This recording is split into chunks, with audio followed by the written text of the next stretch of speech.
때문에 오늘 빨리 시작해서 정해진 시간에 맞출 수 있도록 끝나는 시간 항상 동일하게 3시에 맞출 수 있도록 그래서 뭐 잘 아시겠지만 로마서가 만만치 않죠. 로마로 가야 되기 때문에 상당히 가르치기 먼데 보겠습니다. 제목은 가스펠 더 셀베이션, 복음과 구원. 복음을 구원 앞에 서는 이유는 이제 강의를 하면서 계속 말씀을 드리겠습니다. 그래서 로마서, 복음과 구원. 이 BKC 지금 현재 17개국이 나와 있는데 작년 강의를 시작하면서 지금까지 저희 동영상을 17개국에서 액세스를 했습니다. 뭐 그 외에 알 수 없는 제가 합치면 몇 가지 될 것 같은데 한 2,600회 정도, 지금 550시간 정도 지금 동행 강의영상을 지금 보고 있다고 통계가 나왔습니다. 많지는 않지만 어쨌든 한 통계가 지금 오늘 로마서의 틀, 복음의 틀, 구원의 틀, 복음과 구원이라는 측면에서 두 가지에 대해서 로마서에 너무나 많은 이야기들이 있지만 특별히 두 가지에 대해서 집중적으로 좀 보려고 합니다.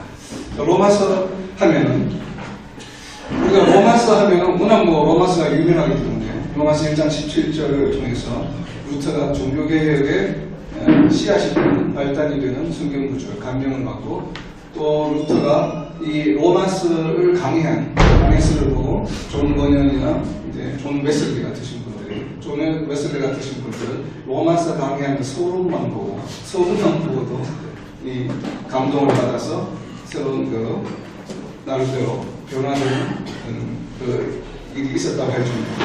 로마서 하면 우리가 모르는 것이 이신칭입니다. 믿음으로 의에 이른다고 하는 것이 너무나 강하고 크다 보니까 로마서가 그 이신칭 이외에 가지고 있는 많은 보배 같은 내용들이 있는데 이것이 너무 큰 나무에 가려서 잘 나타나지 않는 경향이 많은 것 같아요. 그래서 제가 로마서 강의 여러 종류를 이렇게 많이 들어보았는데 거의 평균 6, 70강의씩 보통 하시는 것 같아요. 많이 하시는 분들은 보통 100강의가 넘어가는 그런 강의들이 굉장히 많은데 그래서 그러한 로마서 오늘은 조금 다른 시각에서 그런 어떤 이신칭이가 로마서를 대표하는 그러한 주된 내용이고 의에 관한 내용이 챕터별로 다 거의 매 챕터별로 들어가 있을 정도로 내용이 많지만 우선 그것을 걷어내고 우선 그 로마서가 가지고 있는 그 어떤 구조 이제 구조에 좀 포커스를 맞춰서 한번 보려고 합니다. 그래서 로마서의 첫 번째 역시나 하나님의 의, God's righteousness에 대한 내용들이 있는데 이 하나님의 의라고 하는 부분에 크게 4가지로 우리가 어떤 구성 요소를 볼 수가 있습니다. 하나님의 의의 첫 번째는 불의에 진노하시는 하나님이시라고 하는 것, 이것이 중요하고 두 번째는 행위대로 보응하신다고 하는 것이 이 2장에 나와 있습니다. 로마서 2장에 나와 있는 주된 내용 중에 하나가 행위대로 보응하신다는 것. 그래서 의로운 심판을 하시는 하나님이시라고 하는 부분. 그리고 3장에 보면 이제 이신칭의를 설명하는 과정에서 전제 조건이 있습니다. 이 지구상의 온 인류는 의롭지 않다. 그러니까 의는 하나도 없다 하는 것을 바로 전제로 합니다. 그래서 우리가 이 의라고 하는 것은 믿음으로 의에 이르는 것의 기본적인 전제는 사람들이 어느 누구도 의로운 사람이 없기 때문에 불의한 사람들이기 때문에 죄성을 가진 죄인들이기 때문에 이러한 사람들이 예수 그리스도의 믿음으로 인해서 의롭게 된다고 하는 그 뒤에 결론 부분이 바로 만들어주는 그 첫 번째의 바로 이 팩트가 뭐냐면 의는 존재하지 않는다고 하는 것을 시작을 합니다. 기초로. 그리고 3장 21절에 보면 그렇기 때문에 의로운 사람이 한 명도 없는 가운데서 비로소 하나님의 한 의가 나타났다. 바로 예수님이시죠. 그래서 예수님이 그리스도시다라고 하는 것이 바로 이 하나님의 의를 구성하는 4가지 기본적인 요소들입니다. 그래서 이 요소들을 좀 잘 기억하시고 그리고 믿음으로 의에 이른다는 칭의에 관한 부분도 역시 4가지로 좀 살펴볼 수 있는데 우선 첫 번째는 하나님은 참되시다고 하는 우리 3장 4절에 보면 하나님은 참되시다고 하는 부분을 이제 설명을 하고 있고 그리고 3장 22절에 보면 믿음으로 그리스도를 믿음으로 인하여 의롭게 된다고 하는 이신칭의 내용이 있고요.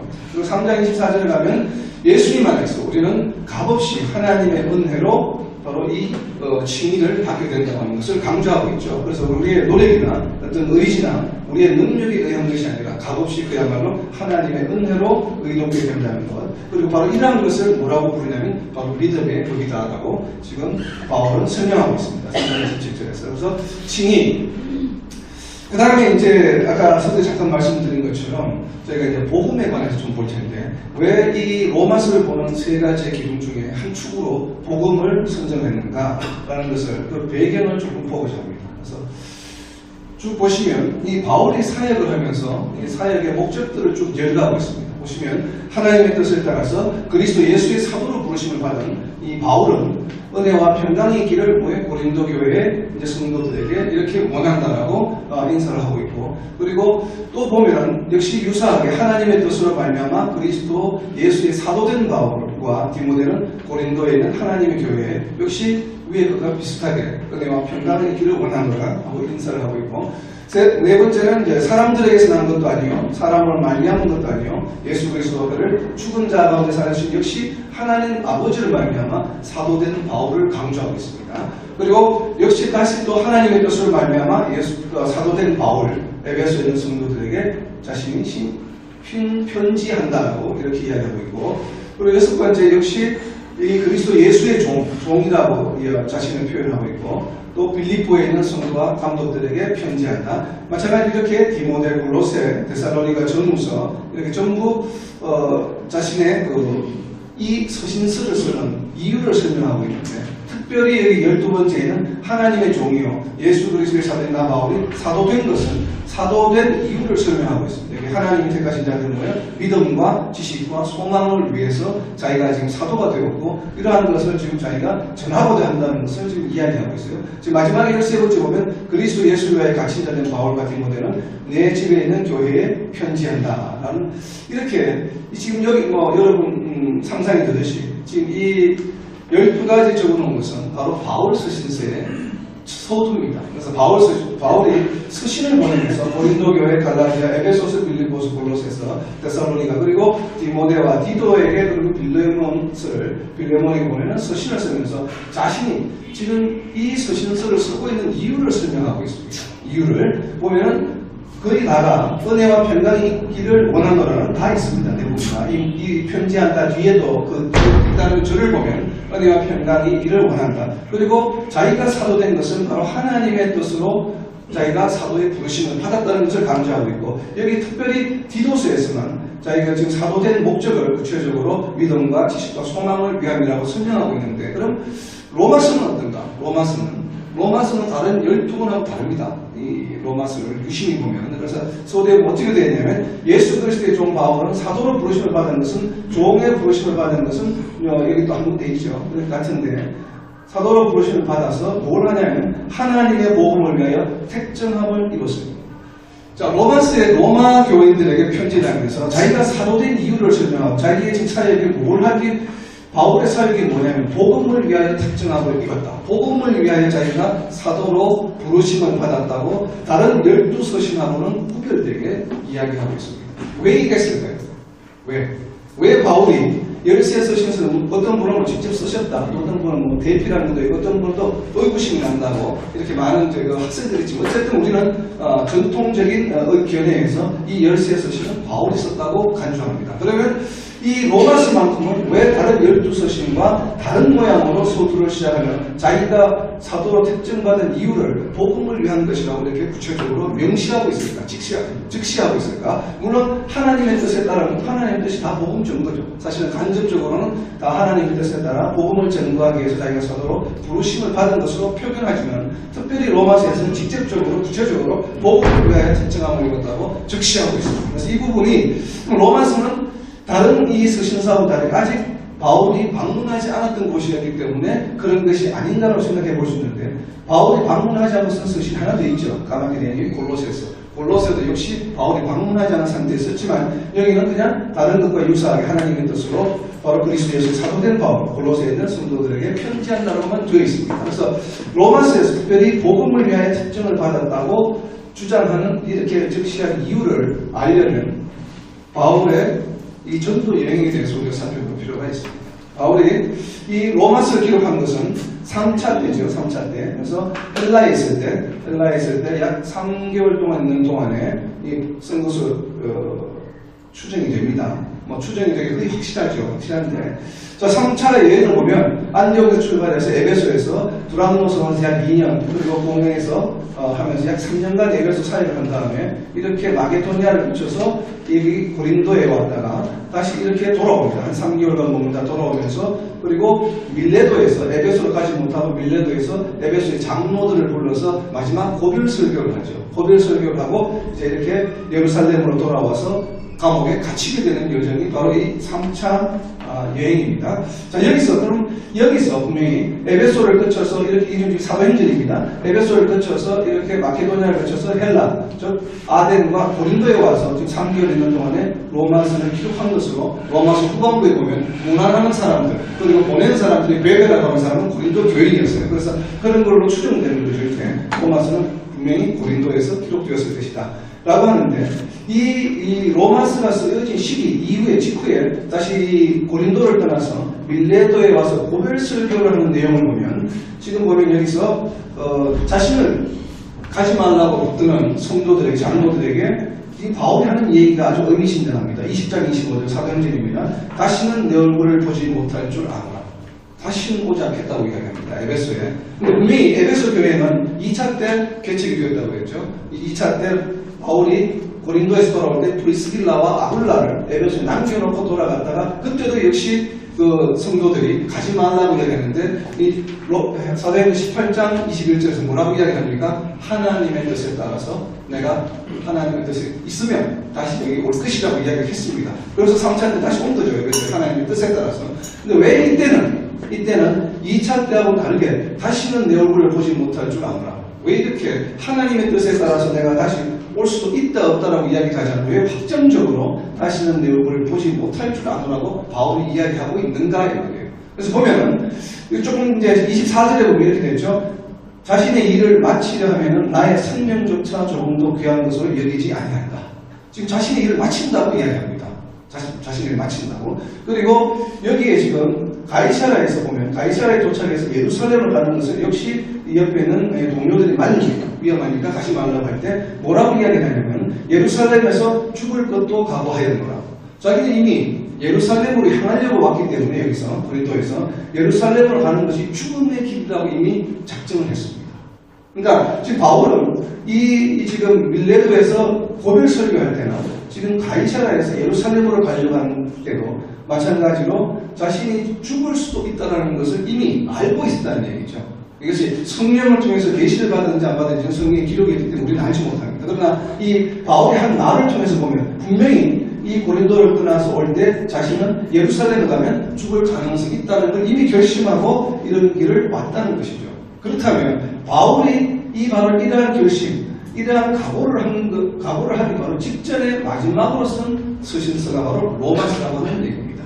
그러면 어떻게 보면 이 로마서는 바울이 자기의 유언으로 썼다고 해도 과언이 아니겠죠. 이미 예루살렘에 가면 죽을지도 모르는데, 그리고 나는 분명히 예수님께서 명령하신 땅 끝까지 복음을 전해야 되는데, 당시 아마 바울은 스바나를 땅 끝으로 생각한 것 같습니다. 보면. 그래서 어쨌든 로마를 거쳐서 내가 로마를 가려고 하는 이유도 이미 복음이 전해져 있지만, 로마를 가는 이유는 바로 뭐예요? 스바나, 땅 끝까지 복음을 전하기 위한 그 책임을 완수하기 위해서 자기는 그것을 지금 계획하고 소망하고 있는데, 그것을 위해서 바로 로마로 가지 않고 예루살렘으로 갔다 이 말이죠. 예루살렘으로 가면서 이제 자기는 죽을지도 모른다라고 하는 각오를 하고 있었는데, 역시나 그렇다면 이 바울은 로마서를 쓴 목적이 로마에 있는 교인들에게 혹시 내가 예루살렘에 가서 죽어서 죽음으로 인하여 로마에 가지 못하면 너희들이 뭐에 스바나의 땅 끝까지 복음을 전하라고 한 것은 아닌가 라고 한번 추정을 해보는 겁니다.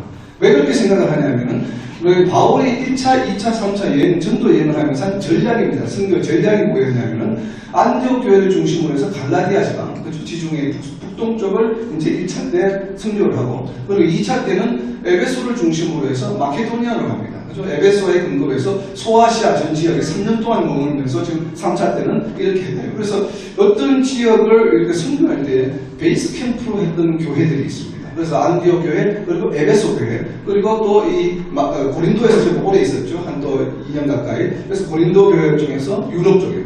그리고 결국은 이 스바나를 그 복음을 전하는 거에 베이스 캠프로 바울은 아마 로마 교회를 생각하지 않았나 그렇게 생각을 해봅니다. 그래서 이 로마서를 쓸 때 로마 교인들이 아마 그러한 의미, 혹시 내가 가지 못할지라도 너희가 내가 미처 하지 못한 복음의 완성을 너희가 이루라고 하는 의미가 상당히 담겨있지 않는가라는 생각이 들고, 또 그러면서도 로마서에서는 뒷부분을 보면 내가 너희에게 간다고 하는 계획도 역시 담고 있습니다. 내가 가게 되면 너희가 후원을 해다오라고 하는 당부의 이야기를 하고 있기 때문에 어쨌든 이 로마서는 상당히 바울이 죽음을 각오하고 앞둔 그런 시점에서 지난 1차, 2차, 3차 약 몇 년이 거의 10여 년, 그렇죠? 2, 3, 4니까 거의 10여 년이 조금 넘죠. 13년 되는 지금 이 3차의 전도 여행을 랩업하는, 정리하면서, 그리고 이 로마서가 쓰여지기 전에 지금 바울 서신이 쓰여진 것은 갈라디아서하고 데살로니가 전후서, 그죠? 그 다음에 또 뭐가 있습니까? 고린도 전후서 정도라 했나요?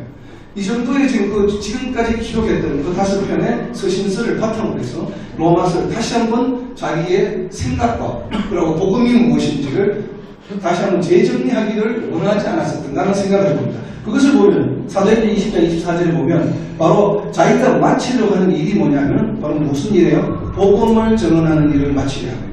그러면 복음을 전언하는 일을 마치렸기 때문에 자기가 죽기를 각오하는 그 직전에 쓴 로마서는 바로 이 복음을 전언하는 일에 대한 기록이다라고 저는 봅니다. 개인적으로. 그래서 물론 로마서 읽을 때 의에 관해서 이렇게 구분하는 방법이고, 그리고 또 굉장히 재미있고 독특한 분은 어떤 분은 이렇게 구분했어요. 이 단락을 찍는데 로마서를 수신자 중심으로.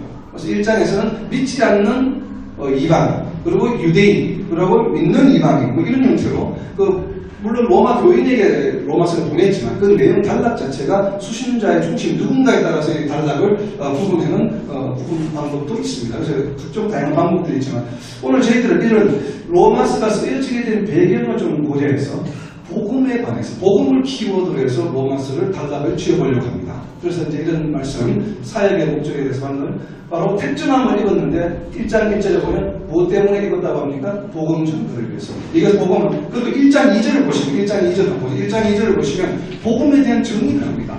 바울 서신의 서두에 복음에 대한 정의를 하고 있는 13서신 중에 있는 것은 유일하게 로마서입니다. 그래서 복음이 무엇인지 자기가 딱 정의합니다. 1장 2절에 보면 로마서에서. 그리고 로마서 1장 2절에 바로 이 복음은 하나님께서 미리 약속하신 것이다라고 이제 정의를 한다 이거예요. 그래서 복음에 대해서 지금 정도에 대해서 계속 이 바울은 로마 교인들에게 강조하고 있다는 것을 볼 수 있습니다. 그래서 이 복음 전도 택전함을 읽은 이유, 그래서 복음에 대해서 이 로마서를 이 단락을 지어보면 복음의 시작에 관한 것, 복음은 어떻게 시작된다? 믿음으로 의에 이르는 것으로부터 복음이 시작된다는 복음의 기초적인 내용입니다. 그리고 복음의 정의들이 나오는데 그것은 이제 뒷장에서 보겠습니다. 그리고 이어서 뭐가 나오냐면 복음의 진리. 복음의 진리, 복음의 핵심은 뭡니까? 예수님이죠. 예수님이 그리스도시라고 하는 것이 죽으시고 살아나셨다고 하는 것을 너희들이 믿으라고 하는 것이 바로 복음의 핵심이죠. 그것을 이제 다른 표현으로 복음의 진리라고 표현을 했는데 이 그리스도의 죽음에 대한 얘기가 바로 5장부터 시작이 됩니다.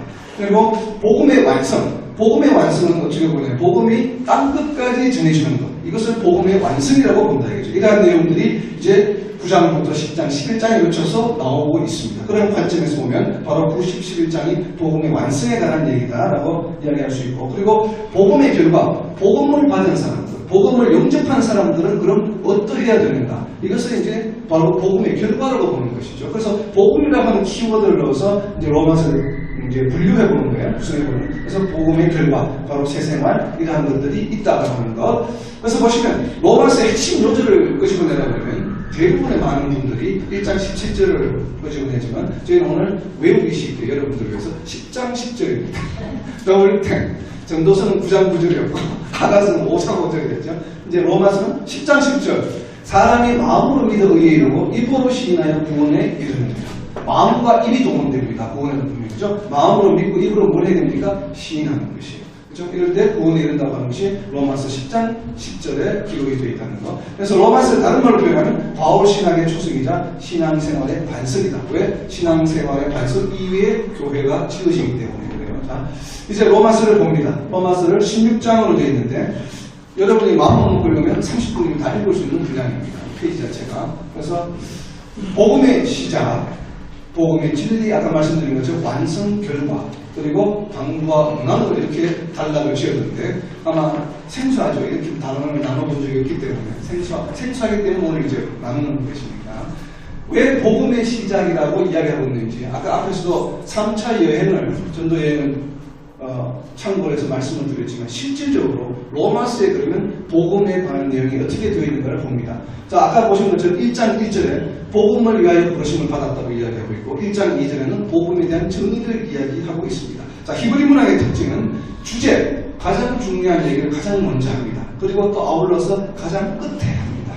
자, 가장 끝에 봅니다. 그럼 로마서를 펴서 가장 끝에 보면 16장 25절, 26절 마지막에 있는 2절, 바로 앞에 있는 인사 빼고 2절이요. 그리고 앞에 있었던 1장 1절과 1장 2절이 복음에 관한 이야기요. 로마서 16장 25절과 26절 말씀, 25절 서두가 뭡니까? 나의 복음과 그리고 26절에 이어서 나오는 것이 마지막 부분이 이 복음으로 너희를 능히 견고하게 하실 하나님께 찬양과 영광과 존귀를 돌린다고 이야기합니다. 자, 로마서의 엔딩은 무엇을 하고 있습니까? 나의 복음과 그리고 앞에서 모든 이야기한 것이 바로 이 복음, this gospel 뭐예요? 지금까지 이야기했던 모든 것으로 너희를 능히 견고하게 해야 이렇게 해석하는 것이 맞겠죠. 이 복음이라고 이야기한 것은 그래서 보면 이 사이에 있는 모든 것들은 무엇에 관한 얘기는 바로 복음에 관한 얘기라는 것입니다. 그래서 로마서를 이심칭이라고 의에 관해서 각 챕터는 의가 안 들어간 구절이 없습니다. 1장부터 의 9장까지. 그렇지만 우리가 방금 1장과 16장의 내용을 보면 이 사이에 있는 모든 내용들이 바로 바울 사역에 있어서 핵심이었던 자기가 전언하기로 사도로 택전함을 받았던 바로 복음에 관한 얘기를 로마 교인들에게 자기가 지금 정리해서 다시 한번 레퍼블의 서머리를 해서 지금 이야기하고 있다라고 보는 것이 좀 더 타당하지 않겠는가. 그래서 저희들은 복음의 관점에서 로마서를 보려고 합니다. 그래서 보기 전에 우선 그러면 과연 이 로마서의 내용들에 포함되어 있는 복음의 내용들은 어떤 것들인가를 지금 봅니다. 그래서 복음의 틀, 로마서에서 31절, 31구절을 뽑아서 복음의 틀을 지금 구성을 하는데 복음의 틀을 구성하는 두 기둥이 있습니다. 두 요소가 바로 아까 앞에서 보았던 하나님의 의 그리고 구원이라고 하는 것. 이 두 요소로서 복음의 틀을 만들어 볼 텐데 1장 17절에 보면 하나님의 의에 관해서는 복음에는 하나님의 의가 나타나서 믿음으로 믿음에 이르게 한다. 바로 이거죠. 또 하나님의 의가 바로 그리스도이시기 때문에 그리스도를 믿는 믿음으로 의에 이른다라고 하는 해석입니다. 이 1장 17절은. 그래서 의는 오직 믿음으로 살리라고 하는 것. 자, 그리고 2장 5절에 보면 회개하지 않는 마음으로 하나님의 의로우신 심판이 나타나는 날에 이 말 진노를 내게 쌓는 거다. 회개해야 된다는 얘기죠. 하나님의 의에 율법을 행하는 자라야 어렵다 하심을 얻는다. 지금 근데 율법을 행해서 의로 이룰 수 있는 방법은 없죠. 그래서 하나님의 의에 관해서 지금 주께서 주의 말씀에 어렵다 함을 얻는다. 의로움을 행위로서는 의로움이 얻을 육체가 없다. 그리고 3장 21절에 아까 말씀드린 율법 외에 하나님의 한 의가 나타나는데 바로 그리스도시죠. 4장 5절에 경건하지 않은 자로 의롭다 하시는 이를 믿는 자. 우리는 경건하지 않을 때, 우리가 죄에 불의할 때에 우리를 의롭다고 말씀하여 주신 그 하나님을 믿는 믿음으로 우리는 의로 여기신다고 하는 4장 5절의 말씀, 4장 21절의 말씀은 또 약속하신 것을 능히 이루실 줄을 확신하는 것을 하나님께서는 의로 여기신다. 하나님께서 약속하신 것이 어떤 겁니까? 구약에서부터 쭉 나오는 하나님께서 약속하신 언약들 그리고 계시된 전부 모든 계시와 예언들이 우리는 능히 이루어질 줄로 우리가 믿습니다라고 시인하고 고백하는 것을 하나님은 의로 여기신다는 것이 4장 21절의 말씀이요. 6장 16절에는 순종의 종으로 의에 이른다. 하나님의 말씀에 순종하는 때 우리는 하나님께서 의로 여기신다고 하나님 의에 관해서 이렇게 1장에서부터 6장까지 내용들을 이야기하고 있고요. 자, 구원에 대해서는 참고 선을 행하여 영광과 존귀에 썩지 아니함을 구하는 자에게는 뭐 영생으로 보호하신다. 행한 대로 보호하신다고 했던 바로 2장의 한 주제입니다. 주제 중에 하나가 바로 너희가 선을 행할 때에 내가 영생으로 보호해 주겠다. 구원이죠. 그리고 2장 10절에 선을 행하는 자에게는 영광과 존귀와 평강이 있다고 하는 것. 11절 외모로 사람을 취하지 않으시고요. 그 행한 대로 행위에 보호하신다고 하는 기록. 그리고 3장 10절에는 기록된 바 의인은 음란이 하나도 없다고 하는 것이 바로 이 구원의 시작입니다. 그리고 4장 13절에 유업의 언약은 율법으로 말미암은 것이 아니라 바로 오직 믿음의 의로 말미암은 것이 하나님의 유업을 받는 것, 하나님의 아들이 되는 것, 바로 이런 것은 율법이 아니라 믿음의 의로. 창세기 15장 6절에 아브라함이 여호와를 믿음으로 해서 이 언약이 시작되었죠. 바로 그것을 말하고 있죠. 4장 17절에 믿음과 하나님은 죽은 자를 살리신다고 하는 것. 4장 25절에 우리의 죄로 죽으셨고 그리스도죠. 우리를 의롭다 하시기 위하여 다시 사심으로 부활하심으로써 죄를 이기심으로 인해서 우리가 구원을 받을 수 있는 길이 열렸다고 하는 것입니다. 자, 5장 2절에 그로 인하여 믿음으로써 있는 이 은혜, 이것은 은혜죠. 우리의 노력에 의해서 얻어지는 것이 아니라 5장 9절에는 그로 말미암아 진노하시면서 구원을 받을 것이다. 나중에 마지막 때 예수님께서 재림하실 때 우리는 구원을 받을 것이다 라고 하는 것을 구원에 관련된 내용들이 이외에도 많습니다만 대표적인 몇 가지를 지금 뽑아봤습니다. 그래서 이것을 바로 하나님의 의, 믿음으로 의에 이르고 그리고 그 의에 의해서 우리가 구원에 이르는 것이 바로 복음인데 복음에 대한 정의, 복음에 관련된 내용들을 살펴보면 아까 보았던 1장 2절 복음은 뭐예요? 하나님이 선지자를 통하여 아들에 관하여 성경에 미리 약속하신 것이다. 이 성경은 구약 성경부터 시작해 쭉 지금까지 이 로마서 쓸 때까지 기록된 성경을 말하겠죠. 성경에 미리 약속하신 것이요. 1장 16절에 보면 복음은 뭐예요? 하나님의 능력이다. 모든 믿는 자에게 구원을 주시는 하나님의 능력이 복음이라고 이야기합니다. 3장 22절에는 말미암아 모든 믿는 자에게 미치는 하나님의 의요. 3장 24절에는 값없이 의롭다 하심을 얻은 자요. 그리고 이 복음은 우리로 하여금 율법을 굳게 세운다고 3장 31절에 이야기하고 그리고 우리 주를 죽은 자 가운데 살리시니 하나님이죠. 하나님을 믿는 우리도 바로 의로 여김을 받게 하기 위하여서 그리스도가 죽으시고 살아나셨죠. 4장 24절의 얘기요. 5장 1절에는 우리가 예수 그리스도 말미암아 하나님과 화해되고 화평을 누리게 된다는 얘기. 5장 8절에는 하나님께서 독생자 예수님을 우리를 위하여 죽으시고 살리심으로 인하여 우리에 대한 자기 사랑을 확정하셨다 하는 것이 이것이 바로 복음의 메시지죠. 5장 11절에는 그렇기 때문에 우리가 그리스도를 말미암아 하나님 안에서 즐거워하고 5장 18절에는 의로운 행위로 말미암아 많은 사람이 의롭다 하심을 받아 생명에 이르는데 이 생명은 뭐예요? 유한한 생명이 아니라 5장 21절에 말씀드린 것처럼 영원한 생명에 이르게 된다. 이 영원한 생명은 그런데 뭐예요? 어떻게 얻어져요? 바로 은혜도 의로 인하여 받는다. 즉 은혜로 이 영생을 얻게 된다고 하는 것이 바로 5장에 지금 이야기하고 있습니다. 그래서 이 로마서 5장은 바로 그리스도가 죽은 목적 이유에 대해서 설명하고 있는 장이에요. 그래서 그 장에 보면 이러한 내용들이 이 복음에 관련된 내용들이 많이 나오고 있습니다. 자, 그래서 복음의 틀의 결론을 보면 아까 읽었던 16장 25절에 바로 26절 말씀입니다. 나의 복음과 예수 그리스도를 전파하는 거요. 영세 전부터 태초부터 감추어졌다가 이제는 나타나신 바 어떻게 되었어요? 그리스도가 예수님 오심으로 인하여 나타나셨죠. 영원하신 하나님의 명을 따라 선지자들의 글로 말미암아 모든 민족, 이스라엘 민족만 아니에요. 모든 민족입니다. 순종하게 하시려고 알게 하신 바 그 신비의 계시. 지난주에 했죠. 복음은 바로 하나님의 계시다. 신비로운 계시라고 하는 것을 여기에 모티브를 제공하고 있죠. 그 신비의 계시로 되는 것이니 이 복음으로 너희를 능히 견고케 하신다. 복음은 우리를 어떻게 하신다고요? 견고케 하신다. 견고케. 이것이 바로 로마서에서 이야기하고 있는 바로 복음에 대한 이야기입니다. 전체적으로. 그래서 이 복음의 결론은 뭐예요? 우리가 값없이 은혜로 이 복음을 받았다고 하는 것.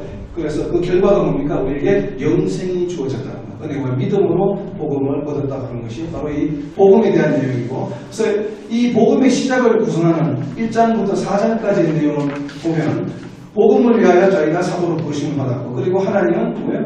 외모로 사람을 취하신다. 그래서 행한 대로 보험하신다고 하는 것을 강조하고 있고, 그리고 율법 외에 하나님의 한 의가 바로 그리스도께서 나타나셨고, 그리고 이 의는 어디서부터 시작이 되었냐면 창세기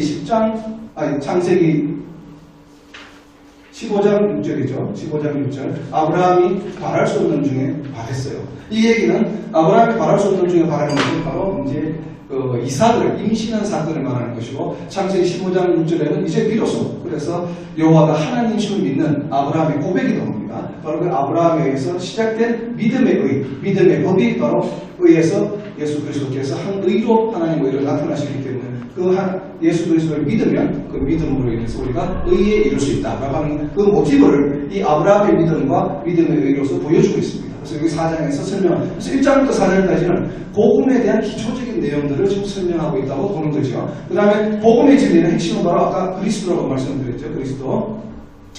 그리스도로 말미암아 영생에 이른다고 하는 5장 21절의 말씀, 그리고 죄로부터 해방되어 의에게 종이 되었다고 하는 6장 18절의 말씀, 그리고 이 원하지 않는 것을 행하는 것은 내 속에 거하는 죄이다. 이 7장에 보면 율법과 계명에 대해서 이야기하고 있습니다. 율법을 폐할 수 있느냐? 폐할 수 없다라고 이야기합니다. 그러면서 이제 이 율법과 계명에 대한 얘기를 하면서 마음의 법이 있고 죄의 법이 있다고 하는데 죄의 법이 뭐냐면 내가 지금 하나님을 예수님을 주로 시인하고 구원을 받았는데도 불구하고 왜 바울 자신이 자꾸 죄성이 있는 죄를 범할까? 그래서 하신 말씀이 바로 이 말씀이죠. 내가 지금 죄를 범하는 것은 내가 하는 것이 아니요 내 안에 있는 죄가 그 일을 하는 것이다. 그것을 바로 뭐라고 표현했냐면 죄의 법이라고 표현을 했습니다. 그래서 지금 우리가 지금 구원받은 성도들, 세례받고 나서 구원받은 성도들이 계속 죄를 짓는 것은 뭐예요? 내가 죄를 짓는 것이 아니라 내 속에 있는 뭐가요? 내 속에 거하는 죄가 죄를 짓는 것이다.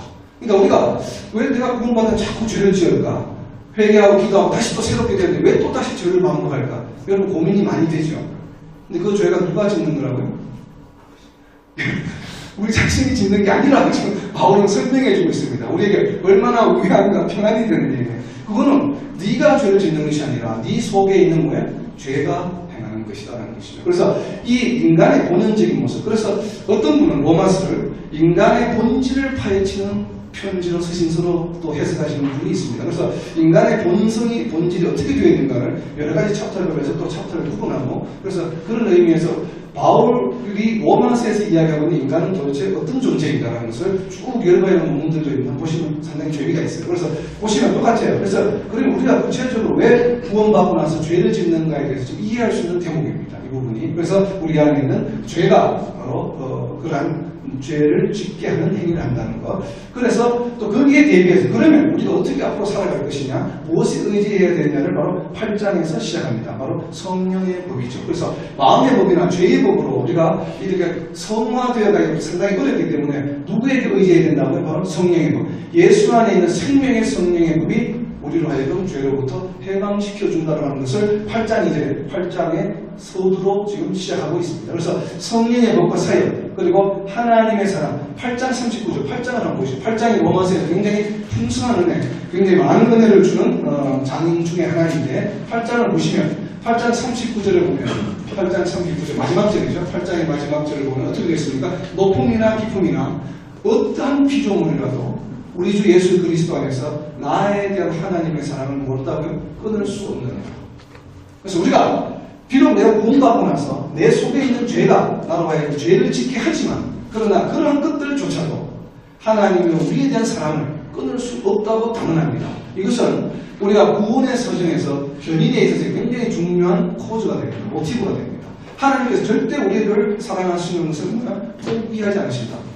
높음이나 깊음이나, 깊음은 이때 이 깊음이라고 하는 것은 창세기에 나오는 흑암에 해당하는 것과 같은 용어입니다. 단어가. 그래서 이 번역은 깊음이라고 되어 있는데 바로 그러한 것과 같이 높음이나 깊음이나 어떤 이 세상에 존재하는 어떤 피조물이라도 우리에 대한 하나님의 사랑은 끊을 수 없다예요. 이거는 확정적으로 지금 바울이 이야기하는 겁니다. 끊을 수 없다는데 혹시 내가 어떤 세상적인 이유, 친구와의 관계에 의해서 하나님으로부터 사랑이 끊어지면 된다 안 된다? 안 되는 겁니다.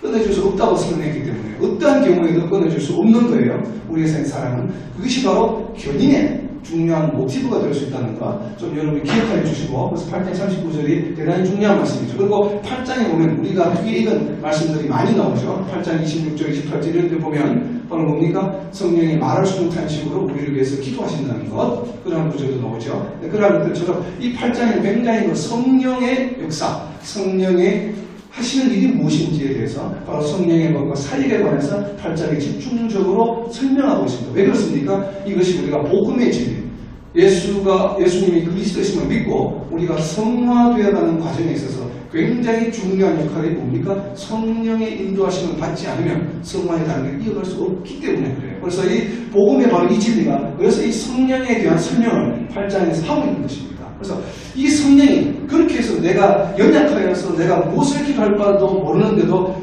탄식하면서 성령께서 기도하시는 이유가 바로 뭐냐면 8장 39절에서 하나님께서 우리를 사랑하시기 때문에 성령께서 기도해 주신다고 하는 것을 지금 8장에서 이야기하고 있죠. 그래서 바울은 로마교회 너희가 어떤 시험과 고난에 닥칠지라도 성령께서 너희와 함께 하시기 때문에 너희는 끝까지 이 구원의 길을 완성하는 데까지 나부되지 않고 갈 것이다라는 것을 지금 확정시켜 주고 있는 겁니다. 8장에서. 있습니다. 이것이 바로 복음의 진리죠. 그래서 이것이 바로 1장부터 이제 8장까지는 복음의 시작과 바로 복음의 진리에 대해서 이야기를 하고 있고, 그럼 이러한 복음을 받은 너희들은 내가 미처 완수하지 못할 이 복음의 사명을 너희가 좀 맡아서 해도 복음을 완성시켜달라고 하는 당부의 아마 백그라운드를 가지고 9장, 10장, 11장을 기록하지 않았나 생각이 됩니다. 추정이. 그렇다는 얘기는 아니고요. 근데 추정이 그렇게 돼. 혹시 그런 마음으로 하지 않았을까? 그래서 왜 그러냐? 8장에 갑자기 하나님의 사랑, 성령에 대한 이야기가 나오다가 느닷없이 9장에 이스라엘 민족의 선민을 왜 하나님께서 이스라엘 민족을 택하셨는가? 물론 출애굽기에 나옵니다. 택한 이유는 뭡니까? 지구상에서 가장 적은 존재이기 때문에, 적은 민족이기 때문에 택하신 거거든요. 가장 연약한 존재이기 때문에 이스라엘 민족을 선택하셨다고 모세오경에서 분명히 말씀하고 계신데, 이스라엘 민족을 선택하셨고 지금은 이스라엘 민족에게만 주셨던 그 구원의 복음을 이방인에게도 전해주겠다. 그래서 내가 바울을 복음의 사도로 불렀다 라고 한 것을 대해서 너희가 불평할 수 있겠느냐? 하나님께서 불의하시다고 이야기할 수 있겠느냐는 질문을 던집니다. 9장에서.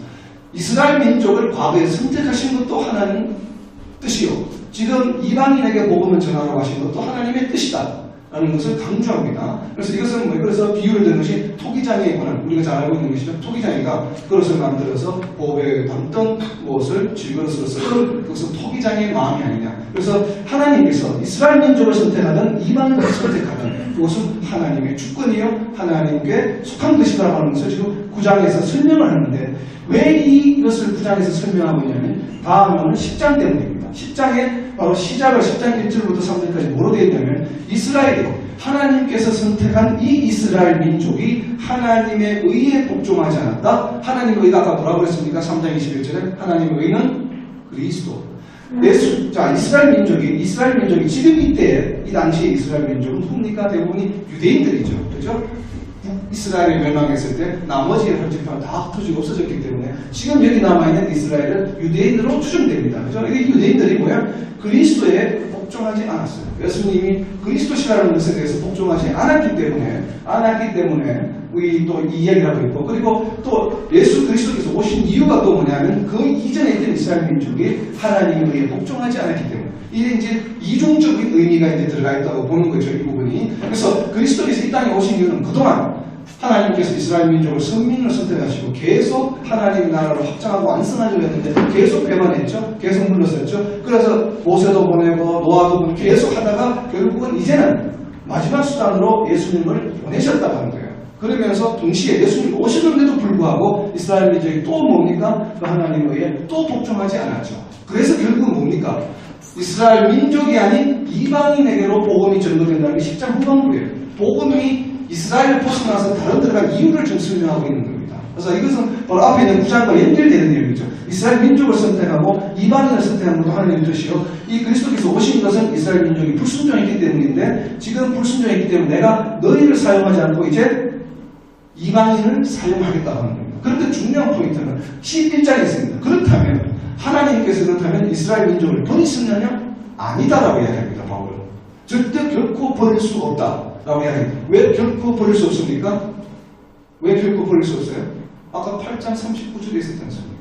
하나님께서 한번 선택하셔 사랑하시는 것은 누구도 끊을 수 없습니다. 그런데 하나님께서 그걸 포기하신다? 포기 안 하신다. 그죠? 그래서 그 얘기를 지금 하고 있는데요. 그래서 남은 자는 뭡니까? 지금 유대인 중에 남은 자로 추정됩니다. 해석이. 지금 현재 시점입니까? 남은 있는 이방인. 그리고 11장 후반부에 보면 뭐라고 되어 있냐면 온 이스라엘을 구원하겠다. 이 온 이스라엘은 12지파 전체를 말합니다. 그러니까 지금 현재 남아있는 유대인 남은 자와 그리고 이방인 그리고 온 이스라엘을 구원하겠다 라고 지금 바울은 설명하고 있습니다. 그래서 너희가 지금 이방인들이 너희가 지금 이스라엘 민족이 불순종함으로 인해서 지금 너희에게 복음이 전해지게 되었는데, 그 복음이 전해진 이유가 뭐냐면 너희가 복음을 받고 구원을 받는 것을 이스라엘 민족들이 보고 시기하고 질투해서 하나님께로 돌아오게 하겠다고 지금 로마서는 이야기합니다. 바울은. 그러니까 이방인의 복음, 우리는 이방인인데 어찌 보면 좀 듣기에 좀 별로 좋지 않은 느낌이 들지만 어쨌든 지금 로마서에서는 바울은 그렇게 설명하고 있습니다. 이방인에게 복음을 전하는 이유가 바로 뭐냐면 하나님께서 선택하셨던 이스라엘 민족이 불순종하였기 때문에 너희로 하여금 믿게 만들고 구원을 받게 만들어서 이스라엘 민족이 시기와 질투에서 하나님께로 돌아오게 하겠다. 결국 이방인은 뭐예요? 이스라엘 민족을 구원하면 도구로 사용된 듯한 느낌을 줍니다. 뉘앙스가. 그러한 느낌이 들어서 바로 11장인데 그래서 남은 자와 이방인 그리고 온 이스라엘을 구원하는 것. 온 이스라엘이 구원되고 또 모든 이방인들이 구원되면 온 인류가 구원되는 것이죠. 땅끝까지 복음이 전해지는 것이죠. 이것이 바로 뭐냐면 복음의 완성입니다. 땅끝까지 복음이 전해졌을 때 복음이 완성이 되는 것이죠. 그렇죠? 그래서 이 이외에도 없죠. 남은 자와 이방인과 이스라엘, 온 이스라엘 이외에 또 뭐 있습니까? 남은 사람들이 다잖아요. 이스라엘 이외에 다 이방인이기 때문에.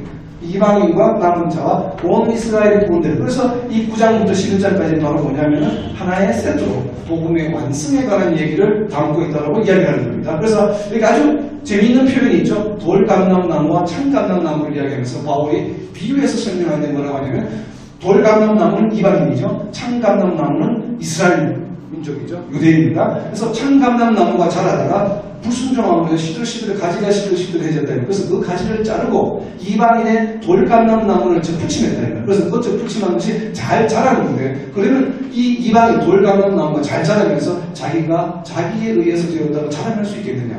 네가 만약에 뿌리가 없다면 어떻게 물을 먹겠느냐. 이런 얘기를 하고 있습니다. 그러니까 지금 이스라엘을 떠나서 이방인에게 복음이 전무된 것에 대해서 이방인들아 교만하지 말라는 얘기예요. 그러면 언제든지 가지를 부러뜨려서 다시 버려버리겠다고 이야기합니다. 그리고 너희가 지금 잘 자라게 되는 뭐에 순전히 참감람나무의 줄기와 뿌리가 있기 때문에 너희가 지금 접붙임을 받을 수 있는 것이라는 것을 잊지 말라라고 이야기합니다. 그래서 결국은 이스라엘 민족과 이방인을 연결시켜주고 있죠.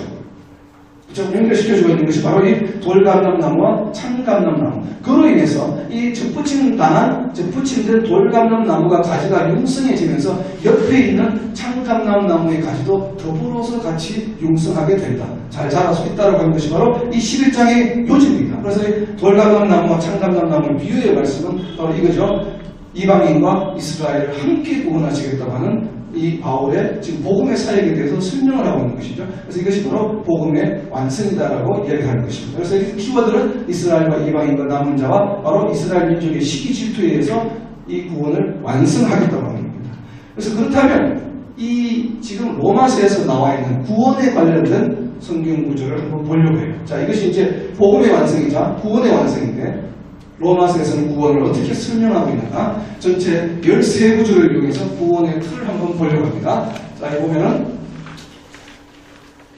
8장 30절입니다. 아까 8장이 중요하다고 했는데 8장 30절에 보면 미리 정하셨죠. 자, 미리 정하셨다는 게 대단히 중요합니다. 미리 정하신 그들을 또한 부르시고 그 다음에 9장 11절에는 선이나 악을 행하지 않은 아직 나지도 않은 때에 택하신 9장을 한번 보시죠. 9장에 보시면 이 얘기가 무슨 얘기냐면 자, 리브가가 쌍둥이를 임신했는데, 그죠? 야곱과 에서였죠. 그런데 이미 리브가에게 하나님의 성령이 나타나셔서 이야기하시죠? 네 복 중에 작은 자가 큰 자가 되리라고는 선택을 했습니다. 그렇다면 하나님께서 그 야곱과 에서 중에 야곱을 택한 이유는 뭘까요? 쌍둥이가 리브가의 복 중에 있으면서 착하게 행실을 잘해서 선택했습니까? 아직 나지도 않는데 그 의미입니다. 선이나 악을 아직 야곱이나 에서가 뱃속에 있으면서 선과 악을 행하지 않았어요. 아직 태어나지 않았기 때문에 선과 악을 아직 행하지 않은 아직 나지도 않은 데에 뭘요? 하나님께서는 야곱을 택하셨다. 이 택하신 이유가 뭐예요? 하나님께서 야곱은 사랑하셨고 에서는 미워하셨다. 얼마나 에서는 억울합니까? 자기가 장상부터 아무것도 없는데 이런 걸 두고 뭐라고 해요? 주는 것 없이 밉더라. 이건 뭐 그렇지 않은 다음이야 설명할 방법이 없죠. 왜 하나님께서 선을 악을 행하지도 않았는데 너는 사랑하고 너는 미워하냐고 이야기하시는 거예요. 이것은 바로 뭐예요? 하나님의 권한이라고 하는 것이에요. 통일장의 권한, 선택이라고 하는 겁니다. 여기에 있는 우리 모두는 누굽니까? 바로 야곱이죠. 하나님의 택함을 왜? 주는 것 없이 사랑스러운 거죠. 그래서 선택함을 받은 겁니다. 그렇죠? 바로 그 메시지가 바로 구원에서 굉장히 중요한 메시지를 지금 보여주고 있죠. 이 9장 11절 말씀이. 그래서 이 리브가가 임신한 사건을 왜 이 바울이 여기서 언급하고 있는가는 하나님의 절대적인 주권, 구원에 있어서 시작을 알려주는 모티브가 된다는 것을 지금 설명하고 있죠. 그 다음에 8장 28절에 보면 하나님을 사랑하는 자, 곧 그의 뜻대로 부르심을 입은 자들이 뭐예요? 모든 것이 합력하여 선을 이룬다. 그러니까 하나님을 사랑하고 하나님을 사랑하는 자에게는 뭐예요?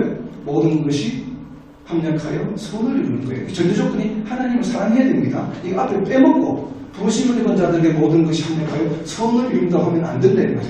앞에 있죠? 부르심을 입은 자들은 바로 뭐예요? 하나님을 사랑하는 자. 하나님을 사랑하는 자. 자, 그리고 세 번째 6장 4절입니다. 앞으로 가서 6장 4절에 그의 죽으심과 합하여 세례를 받음으로 우리가 뭐예요? 장사되었고 6장 6절에 옛사람이 그리스도와 함께 십자가에 못 박히게 되었고 7장 25절에 보면 마음으로는 하나님의 법을 육신으로는 죄의 법을 섬기는 상태가 되었습니다. 우리는 지금 믿음으로 인해서 자 12장 2절에 보면 마음을 새롭게 함으로 변화를 우리는 받은 존재죠. 그리고 4장 27절에 보면 오직 믿음의 법으로 아까 말씀드렸죠. 믿음의 법으로 그리스도를 믿음으로 인하여 의에 되는 믿음의 법으로 그리고 10장 17절에는 이 믿음은 뭐예요? 들음에서 나고 들음은 뭡니까? 그리스도의 말씀으로 즉 예수님의 말씀으로 성경의 말씀으로 우리는 뭐예요? 그 말씀을 듣고 그 말씀을 들음으로 인하여 거기서 믿음이 생겨나죠. 그렇죠? 분명히 우리가 작년 1월달과 지금을 비교하면 우리의 신앙의 어떤 콘크리트한 면이 확실히 다르죠. 성경을 하고 나서. 그래서 이러한 부분들이 바로 그리스도의 말씀을 들음으로 인해서 믿음이 생성되어가는 이 완성되어가는 모습을 지금 이 10장 17절에서 이야기하고 있습니다. 그리고 8장 30절 다시 보면 또한 그들을 뭐라고요? 의롭다 하시고 의롭다 해주셨어요. 자, 8장 15절에 보면 또 양자의 영을 받았으므로 아빠 아버지라고 우리가 부를 수 있게 되었습니다. 부르짖는다. 그리고 9장 8절에 보면 육신의 자녀가 하나님의 자녀가 아니요 오직 뭐예요? 약속의 자녀가 시로 여기심을 받는다. 자, 이방인에 대한 복음을 오픈해 놓고 있습니다. 그죠? 유대인이기 때문에 이스라엘이기 때문에 하나님의 자녀가 아니요 오직 약속의 자녀, 언약의 자녀여야만 하나님의 씨가 된다고 하는 것을 상속자가 될 수 있다는 얘기를 지금 하고 있습니다. 9장 8절에서 하고 있죠. 그리고 8장 29절에 가면 그 아들의 형상을 본받게 하게 됩니다. 우리가 지금 구원받은 사람들은 하나님의 형상, 하나님의 아들은 뭡니까? 예수님의 형상을 우리가 본받게 하기 위한 8장 29절 얘기가. 자, 11장 29절.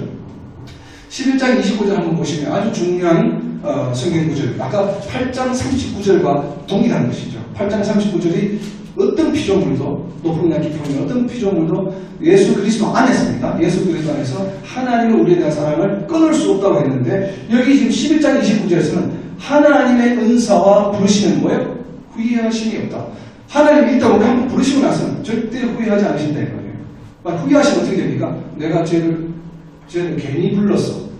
그럼 부른 것을 어떻게 합니까? 캔슬, 취소한다 이 말이에요. 그런데 여기 후회하심이 없다고 하는 얘기는 한 번 부르신 사람은 절대 캔슬하지 않으신다고 하는 것이죠. 역시 견인의 모티브가 되는 거죠. 아까 사랑을 끊을 수 없다고 하는 것과 동일한 겁니다. 그죠? 동일한 선상이 있는 거죠. 11장 29절. 하나님의 은사와 부르심에는 후회하심이 절대 없습니다. 이것을 우리는 믿어야 돼요. 그죠? 자, 그리고 10번째가 8장 30절입니다. 그들을 또한 영화롭게 하셨다. 우리를 굉장히 영화롭게 하셨다고 이야기를 합니다. 자, 이러한 즉 대표적인 이 구절들을 지금 한 12구절 되죠. 이 구원에 관련된 구절을 이렇게 쭉 한번 했는데 다음 주에 우리 교회에 아주 귀한 아이들 2명이 목격했습니다. 남자애 하나와 여자애 하나. 그 남자의 이름이 뭐냐면 이름이 성시예요. 성시. 성이 성시예요. 성이 성시. 그래서 이름이 성근영이에요. 그래서 여러분들 이름을 좀 외워두셔야 돼요. 귀한 애들이기 때문에. 남자의 이름이 뭐라고요? 성근영. 성근영. 이 경상도 근자하고 근자하고 방자 건설할 때 근자 성근영. 성근영. 남자 이름이 뭐라고요? 성근영. 그 다음에 여자 이름은 신칭량이에요. 신시에 신시. 신칭량. 이름 꼭 저 중국 사람 같은데. 자, 여자 이름이 뭐라고요? 신칭량. 남자 이름이 뭐라고요? 성근영. 얘들 어떤 애들이라고요? 굉장히 소중한 애들이에요. 그러니까 다음 주 여러분 이름 잘 외워야 됩니다. 남자 이름이 뭐라고요? 여자 이름은? 신칭량이죠. 신칭량이 지금 왔네 벌써. 신칭량이요. 남자 이름이 뭐라고요? 그죠? 성근영. 견영이 그냥 근영으로 외웁니다. 외우실 때. 성근영. 성근영. 자, 신칭량하고 성근영이 왔어요. 얘들은 누구라고요? 굉장히 얘들은 소중해요. 그죠? 얘들은 소중해요. 그래서 얘들은 소중한데 얘들은 상당히 소중해요. 얘들은 소중해서 예정, 소명, 중생, 회심 그리고 신칭량이하고 성근영이 둘인데 그래서 이렇게 이것이 바로 우리가 말하는 구원의 서적 그래서 이 로마스를 이야기하면서 아까 이야기했던 8장 29절과 30절을 뽑아서 이 두 구절을 가지고 구원의 서정을 5단계로 이야기하시는 분도 있습니다. 보면은 그분은 이 바로 예정을 앞에 있는 8장 29절에 예지와 예정이라고 두 개를 선정을 하고 그 다음에 콜링, 소명, 그리고 칭의, 그리고 나중에 영화 앞에서 5단계로 이렇게 구원의 서정을 이야기하시는 분도 있고, 그리고 보수적인 우리 교단에서 보수적인 것에 가장 보편적인 것은 바로 구원을 9단계로 이야기하고 있죠. 예정을 빼고 소명부터 바로 영화까지. 보통 이것이 보수적인 교단에서의 구원의 서정에 대한 9단계입니다. 그럼 켈빈은 뭐라고 있냐? 켈빈도 역시 보수적인 성향을 따르고 있지만 이 신앙이 믿음이라고 하는 것이 그 신 다음에 있는 것이 아니고 중생 앞에가 있습니다. 그래서 믿음에 의해서 그 다음에 중생에 이른다고 하는 것이 켈빈의 구원의 서정의 생각이요. 마지막에 영화라고 하지 않고 부활이라는 단어로 씁니다. 역시 부활한 존재, 영화는 의미는 같은 거죠. 그래서 큰 차이는 없는데 이 9단계가 단지 이 신앙, 믿음이 중생 앞에 간 것이 켈빈의 구원의 서정이요. 일반 보편적인 우리 보수교단에서 하는 대표적인 것은 9단계인데 저희들은 로마서에서 예정을 포함하고 있기 때문에 예정을 대해서 구원의 서정을 10단계로 정리를 해본 겁니다. 자, 그럼 이 구원의 서정 10단계의 로마서의 내용들이 직간접적으로 반드시 이걸 딱 이렇게 설명하는 구절도 있지만 비슷하게 이것을 설명하고 있는 구절도 있고 이 외에 많은 구절도 있습니다. 여러분들이 이 구원의 서정 10단계를 적어놓고 로마서를 읽으시다가 이것은 여기에 해당하는 것이 아닐까라고 한번 적어보세요.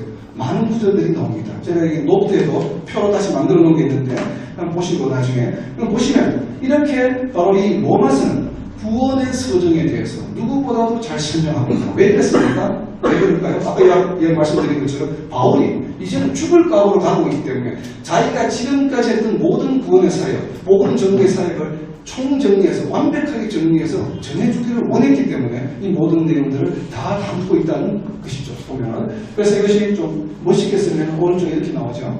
영어로 프리데스틴. 그래서 영어로 쭉 하면 이렇게 10단계에서 구원의 서정을 표현하고 있다는 것. 바로 이 구원의 서정, 구원을 받은 그럼 성도들은 어떻게 해야 되는가에 대해서 바로 이어지는 내용들이 12장, 13장, 14장의 내용입니다. 구원의 결과죠. 그래서 12장의 시작을 1절을 뭘로 합니까? 구원받은 사람들은 제일 먼저 해야 될 게 뭐예요? 너희 몸을 하나님이 기뻐하시는 거룩한 산 제물로 드리라고 바울은 이야기합니다. 너희 몸을 하나님이 기뻐하시는 산 제물로 드리라. 이것이 그냥 뭐 희생하면서 열심히 봉사해라 이런 의미가 아니죠. 제물은 어떤 존재가 제물이 될 수 있습니까? 구약에서 배웠죠? 흠없는 존재. 그죠? 그럼 우리가 어떤 존재가 돼요? 하나님이 거하실 만한 흠없는 존재. 지난주에 배웠죠? 우리가 뭐라고 교회 안에서 빌립보서에서 나왔죠? 함께 지어져 간다. 하나님이 거하실 만한 처소로 함께 지어져 가는 것이 교회라고 이야기했죠. 그죠? 바로 그런 것처럼 우리가 하나님이 기뻐하시는 거룩한 산 제물이 될 수 있는 수준에 가야 된다는 거예요. 이것이 바로 바울이 이야기하는 지금 구원의 서정을 지금 가고 있는 구원의 서정을 완성하기 위해서 견인, 성화의 과정을 하면서 지금 성령의 견인을 받아서 지금 진행하고 있는, 가고 있는 너희 성도들은 바로 이런 거룩한 상제물이 되도록 노력하라는 것을 지금 12장에서 이야기하고 있는 겁니다. 지금 그 다음에 12장 이전에는 이 세대를 거룩한 상제물을 데리고 어떻게 해야 돼요? 이 세대를 세상을 본받지 말고 오직 마음을 새롭게 해서 변화를 받은 거예요. 하나님의 선하시고 기뻐하시고 온전하신 것이 무엇인지를 분별해야 됩니다.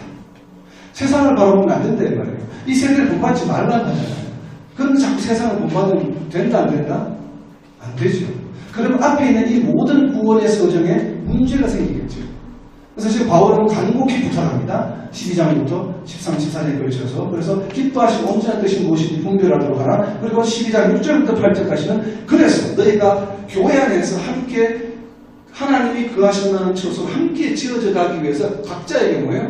각 은혜의 분량대로 은사를 주셨다고 이야기합니다. 그래서 권면하는 자, 말씀을 전하는 자, 봉사하는 자 이렇게 은사를 주신 것이 너의 탤런트 능력을 너희가 개인의 성공을 위해서 하라고 준 게 아니라 이 말이에요. 뭐예요? 이 맥락이 뭡니까? 바로 이렇게 세상을 분별하고 교회 안에서 너희 성도들이 함께 지어져 가기 위한 역할을 분담해서 하기 위해서 은사를 주셨다 이 말이에요. 가르치는 은사, 그렇죠? 말씀 전하는 은사, 봉사하는 은사 이런 것을 쭉 이제 설명해 놓은 것이 바로 12장 6절에서 8절 다양한 은사를 은혜대로 주셨다는 거 바로 예언하는 거, 숨기는 거, 가르침, 위로, 구제, 다스리는 긍휼이죠. 그렇죠? 위로하고 구제, 위로하는 것도 은사죠. 그죠? 위로하는 걸 저는 잘 못하거든요, 개인적으로. 지책은 잘하는데, 이거 아주 제 은사인데, 이거는 잘하는데, 이게 잘 안 된다, 이거예요. 그러니까 위로하는 걸 잘하는 사람은 따로 은사가 있다, 왜? 그래야 함께 지어져 간다. 그래서 바로 교회라고 이야기하는 것이고. 그리고 이어서 9절부터 21절까지는 권면합니다. 너희가 서로 사랑하라, 형제간에 우애하라, 이런 내용들을 열심히 들고 신앙생활하면서 열심히 기도하라는 등 할 때 21절까지 계속 새롭게 구원을 얻은 사람들의 새 생활에 대해서 이야기를 하고 있다. 그것이 바로 12장이요. 13장에는 오시는 13장을 앞에 보세요. 13장이 아주 재밌습니다. 13장에서 또 느닷없이 이렇게 성도들 간에 열심히 너희가 형제들 간에 잘하라 이야기하다 13장에 느닷없이 세상의 권위에 너희가 복종하라고 이야기합니다. 교회 안이 아니에요. 세상의 권세. 세상의 권세는 뭡니까? 대통령, 군수, 국회의원, 직장의 상사 이런 사람들이 뭐예요? 너희가 복종하라고 해요. 도움을 주라는 얘기는 복종입니다. 시키는 대로 하라고 이야기합니다. 왜 이것을 강조할까요, 바울이? 왜 세상에 느닷없이 형제들 간에 이야기를 하다가 갑자기 13장 서두에 너희가 세상의 권세에 복종하라. 이 모든 지구상에 존재하는 모든 권세와 권위는 하나님에 의해서 주어지는 것이라고 딱 정해버립니다. 세상의 권세를 할지라도 대통령이나 시장이나 군수를 할지라도 하나님께서 준 것이라고 이야기해버립니다. 성도의 권세를 이야기하는 것이 아니라 세상의 권세도 뭐예요? 하나님께서 주신 것이다. 그러니까 너 권세에 복종하라고 이야기합니다. 심지어 뭐라고 되어 있냐면 세금 내라고 이야기합니다. 세금을 천장에 낼 건 내라. 너희가 분명합니다. 지금 로마서에서. 그러니까 그 얘기는 무슨 얘기인가 하면 이 얘기는 너희가 세상의 권세에도 복종하지 않는 자들이 눈에 보이지 않는 하나님의 권세에 복종하겠느냐 이 말이에요. 세상의 권세에서 직장에서 상사가 있는데도 불구하고 출근 안 하고 일주일 동안 회사 안 가면 어떻게 됩니까? 욕먹죠, 세상의 권세. 눈에 보이기 때문에 마지못해서 몸이 아프고 귀찮아도 갑니다. 잔소리 듣기 싫어서. 그죠? 그렇게 복종하는 너희들이 세상의 권세 눈앞에 보이는데도 복종하지 않고 나는 한 달 동안 회사 안 가. 귀찮으니까 내가 가고 싶은 갈 거야. 이렇게 하는 사람이 눈에 보이지도 않고 손에 잡히지도 않는 자기가 알지도 못하는 하나님의 권세에 과연 복종하겠느냐 이 말이에요. 그런 심성입니다. 이 지금 13장에서 이야기하는 바울이 세상의 권세에 복종하라고 하는 것은 훈련입니다. 권위에 대해서 복종하는 거예요. 그렇다면 눈에 보이지 않는 하나님의 권세 말하는 당연히 복종할 수 있는 자세가 생겨난다는 것이죠. 그래서 이것을 굉장히 강조하고 있고 그리고 바로 이어서 하는 얘기가 너희는 피차 서로 사랑하라. 사랑의 빛 이외에는 아무것도 지지 말라고 합니다. 그래서 형제들 간에 사랑을 강조하고 있죠. 아무에게든지 아무 빛도 지지 말라. 남을 사랑하는 자는 율법을 다 이루었다. 자, 사랑을 왜 하라고 하냐면 그 사랑이 바로 그 사랑을 통해서 율법이 완성된다고 해야 됩니다. 무슨 맞죠? 예수님께서 하신 세 계명 명령이 뭐예요? 이웃을 사랑하라. 이것이 세 계명의 율법의 완성이죠. 바로 율법의 완성. 구원이 바로 율법의 완성이잖아요. 그죠? 율법의 행위에 의해서가 아니라 예수님을 그리스도를 믿음으로 인하여 죽고 살아시고 부활하시고 믿음으로 인하여 구원에 이르는 것입니다. 그것이 바로 율법이 완성되는 것이죠. 그래서 그것을 다시 강조하고 있습니다. 너희가 구원받은 사람들은 남을 사랑하라. 사랑하는 자는 바로 율법을 다 이루었느니라고 13장 8절에서 이야기하고 있습니다. 그래서 13장이 끝나고 14장에 들어가면 14장에서 바로 뭐냐면 너희 형제를 비판하지 말라. 14장 전체가 형제를 비판하지 말라는 내용입니다. 한 장에 걸쳐서 전부 다가 동일한 내용입니다. 자, 앞에 13장에서 남을 사랑하지 말라. 12장에서는 사랑해라, 우애해라, 열심히 해라, 기도해라, 구제해라, 뭐 이런 다 다양한 내용들이 있지만 14장은 1절부터 끝까지 전체가 형제를 비판하지 말라입니다. 형제를 비판하지 말라가 얼마나 중요한지 몰라요. 그래서 내용은 믿음이 연약한 자를 비판하지 말라. 제가 요즘 동영상을 유튜브를 많이 보면서 제가 그런 느낌이 뜨끔했는데 바로 이 부분들이 물론 이 설교하시는 부분, 주장하시는 부분이 틀린 것이 맞는데 자기의 어떤 내용을 이야기하면서 기성교회를 너무 비판한대요. 아마 그분은 로마서 14장을 읽지 않은 것 같아요. 로마서 14장 분명히 이야기합니다. 믿음이 연약한 자. 믿음이 연약한 자는 뭐예요? 복음의 진리를 잘 깨닫지 못한 자이지만 어쨌든 지금 하나님의 복음을 믿고 구원을 받은 자들 중에도 불구하고 믿음이 나와 같지 않은 사람들이 너무나 많고 어떤 분들은 또 성령을 강조하고 어떤 분은 또 복을 강조하고 한다. 그렇다고 해서 그게 이단이 아니지 않습니까?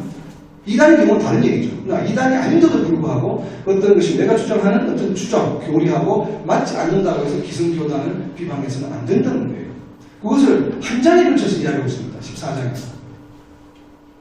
그래서 이 구정의 서정에서 가장 중요한 키워드 중에 하나가 바로 너희가 서로 사랑하라고 하는 것이죠. 그리고 형제를 비판하지 말라. 어떠한 경우에도 형제를 비판해서는 안 됩니다.